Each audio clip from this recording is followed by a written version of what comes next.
ワンターンあれば十分だ。ラーに秘められた特殊能力を発動させれば一瞬にして貴様は終わる。ラーのカードが墓地に置かれ、手札に死者蘇生のカードがあるとき、一撃必殺のワンターンキルが完成する。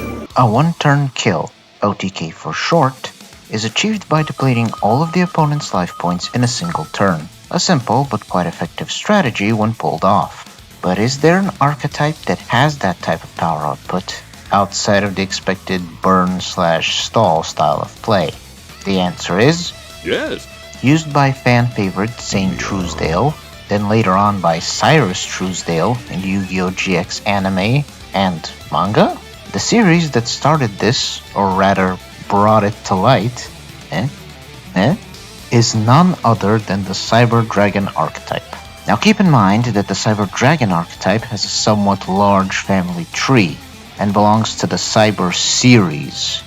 And we're not gonna look at every card in the Cyber series, only the Cyber family and its members, which consist of the favorite child, the edgy older brother, and the stepsister. I'm not covering all of them here, only the favorite child gets the spotlight. For now at least. The Cyber Dragon archetype is a series of cards themed around the poster boy that had their set debut Cybernetic Revolution, showing his boss form as the cover card. The one, the only, Cyber Dragon. Take a drink every time you hear Cyber and or Dragon. Maybe when you're drunk out of your minds, this video will get tons of views. I do not condone reckless drinking, but I do condone drinking. Anyways, look at this boy, easily met summoning conditions, and he's a level 5 light machine monster. Why do all of those things matter? Well, machine monsters, or rather type, have a variety of cards used to aid them in swarming as well as gaining attack. Cards like Limiter Removal, along with Power Bond, who are tied to the Cyber Dragon in one way or form. The archetype also has other monsters that share their theme and design with the boy, like Cyber Archfiend, Cyber Esper, Cyber Ogre, Cyber Keyring, and Cyber Tech Alligator. He's trying to stand out amongst the crowd. Wait a minute. I'm so sorry for the confusion. Yeah, you'll quickly notice that the reasons the Cyber series exists as a series of cards is because they all tend to be associated together in some convoluted way. What the hell? Even when they shouldn't.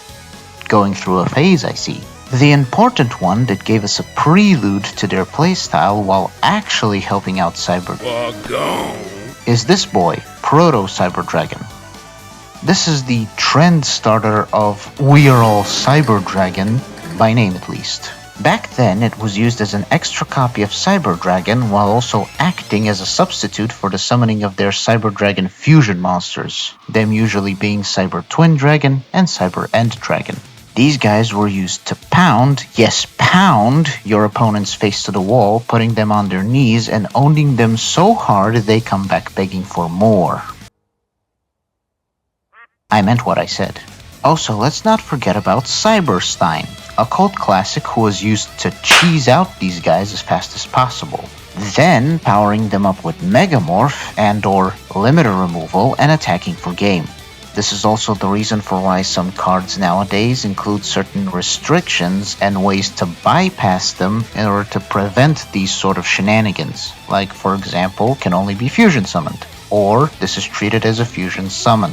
And my favorite one, ignoring its summoning conditions. There is also another series of monsters that are kinda associated with Cyber Dragon called Chimeratech, a series of fusion monsters with a bigger focus on OTK power.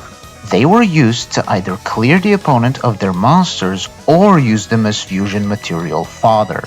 One thing of note to mention is the spell card Overload Fusion, another card somewhat tied to the archetype. It is used primarily to summon the multi-attacking fusions Chimeratech Over Dragon and Chimeratech Rampage Dragon.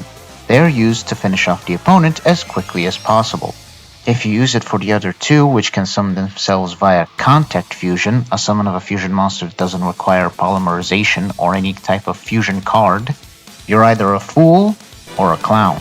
Once the general theme was set in stone, from there they focused on the mass spam for the summon of the fusion monsters. This manifested in the form of Cyber Dragon Revolution, a structure deck which introduced a select few of monsters that took a page off of Proto Cyber Dragon's book, while adding some new additions to the family like Cyber Dragon Core, a handy little extender searcher for the cards of old and new, while also continuing the identity theft trend of being referred to as Cyber Dragon. What's interesting is the other additions that are somewhat continuing this trend, while also going by a distinct number. They are Cyber Dragon 2, Cyber Dragon 3, and Cyber Dragon 4. A very perplexing way to stand out. As to why they did this, I don't know. But what I do know is that they're using the German language for the numbers. Hopefully, if we get a Cyber Dragon 5, it will mean that we will get a Cyber Dragon 6.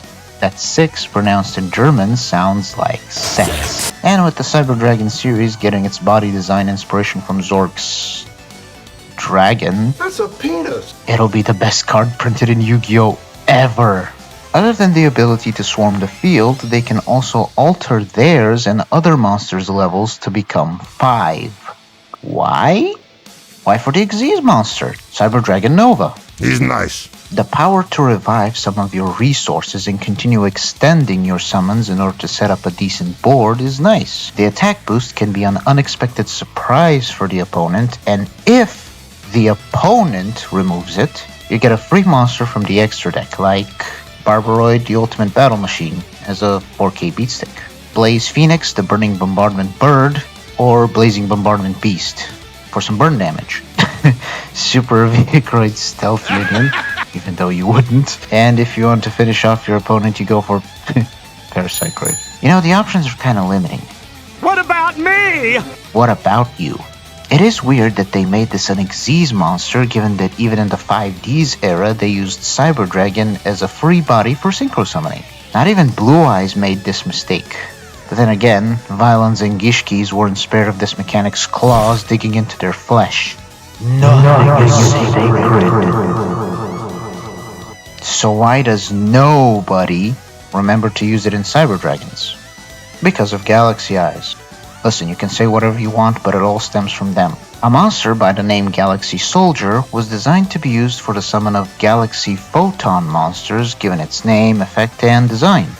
But, for some reason, they made him a level 5 light machine monster. You know, a machine in a series centered around an archetype consisting of dragon, warrior, and spellcaster monsters. This is like the equivalent of a resonator deck summoning a level 5 Dark Fusion spellcaster monster for no reason. And after this easy enabler for summoning Nova, they then gave him an upgraded form, and it's called Cyber Dragon Infinity. You summon him off of Nova, and you get an Omni Negate, a once per turn negation of any card, by detaching a material. However, it can absorb monsters from the field as materials, and can get stronger with each material it has. This guy belongs in Galaxy Eyes. Really, all you need to do is rename him to Galaxy Tachyon Dragon, and you're done. For fuck's sakes, they even shared the out of place but technically belonging to the archetype Tyrannosaurus Rex. It's clear Infinity was a result of Nova having an affair with number 62. Bruh. And as a result, they now have awkward family reunions in light of the situation. This is why Mom doesn't fucking love you! Setting aside that drama special on Netflix, the archetype did get some swarming and attack power. After a period of time and packs, they've been getting some sort of continuation of Cyber Dragon as new variants with identity theft, but with different words in German as opposed to numbers, such is the case with Cyber Dragon Heart, the heart of your cards. Literally, he enables swarming and recursion, so his name is quite fitting given the effects. The restriction of you can summon machine monsters only is pointless. You're playing Cyber Whoa. What are you gonna summon along with them? A fucking cockadoodle-doo? Cockadoodle did. The other one that also continues this theme is none other than Cyber Dragon Next. Next what? Generation? Series? Model? Whatever the case, this guy also allows for some neat recursion and swarming along Heart. So why are they increasing the recursion?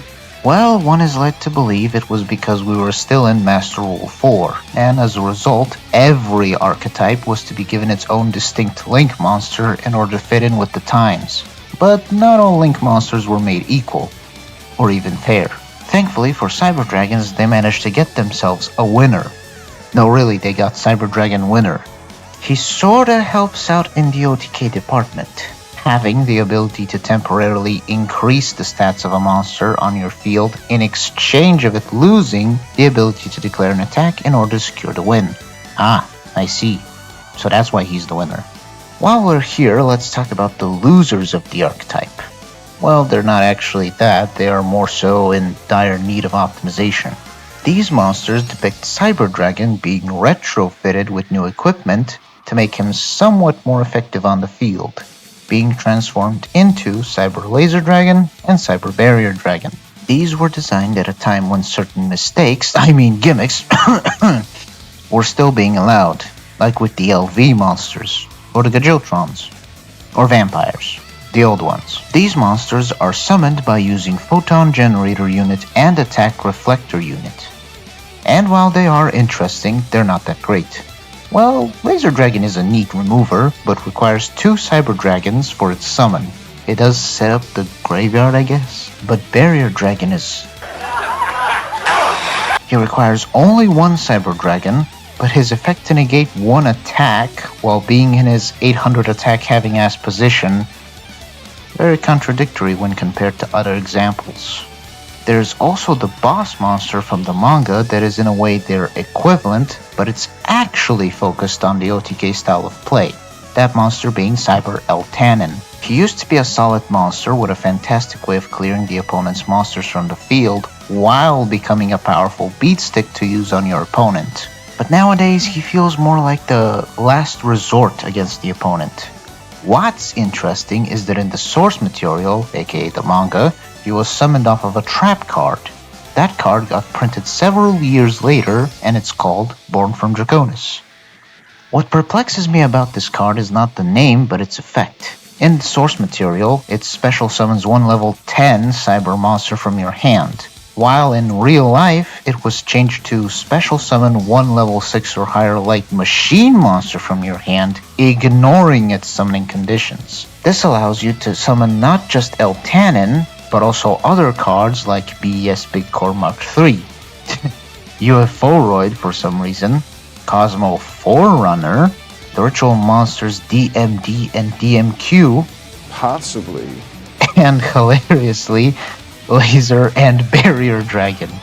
You serious? While also bestowing upon them the best type of protection in the game and boosting their stats above their average.